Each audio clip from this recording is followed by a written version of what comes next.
Një tjetër investim i rëndësishëm por me formë në territorin e Bashkisë së Vlorës, këtë herë vëmendja është përqendruar tek Narta, një nga zonat më të veçanta të qytetit bregdetar, e cila po përfiton për herë të parë ndriçim publik në hyrjen e saj. Punimet për vendosjen e shtyllave ndriçuese tashmë kanë përfunduar dhe ndodhen të vendosura përgjatë gjithë segmentit hyrës, duke i dhënë rrugës një pamje të re dhe moderne.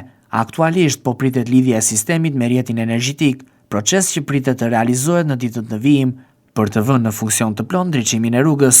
Ky investim i Bashkisë Vlorë vjen si pjesë e strategjisë së gjerë të përmirësimit të infrastrukturës publike dhe përfshin zonat urbane dhe rurale, me synim rritjen e cilësisë së jetesës për qytetarët dhe zhvillimin e qëndrueshëm të territorit. Banorët e Nartës e kanë pritur këtë nismë, pasi për herë të parë hyrja e fshatit do të jetë e ndriçuar gjatë natës. Për vite me radhë, mungesa e ndriçimit ka qenë një shqetësim i vazhdueshëm që ndikonte jo vetëm në sigurinë rrugore, por dhe në imazhin e zonës.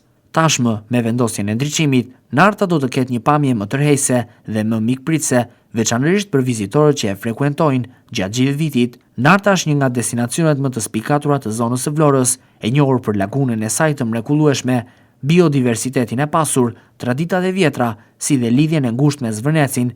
Ndriçimi i rrugës hyrëse do të ndikojë ndjeshëm edhe në zhvillimin e turizmit, duke lehtësuar lëvizjen dhe duke përmirësuar përvojën e vizitorëve që zgjedhin këtë zonë. Në kuadër të projekteve të Bashkisë Vlorë, pritet që investimet të ngjashme të shtrihen edhe në zona të tjera të njësive administrative, me synim që çdo komunitet të përfitojë nga kushtet moderne të ndriçimit publik dhe infrastrukturës rrugore. Me këtë investim, hyrja e Nartës nuk është vetëm një rrugë drejt fshatit, por po kthehet në një simbol të transformimit gradual që po përjeton gjithë territori i Vlorës, një qytet dhe një bashki që po ecin drejt zhvillimit të qëndrueshëm dhe urbanistik të kohës.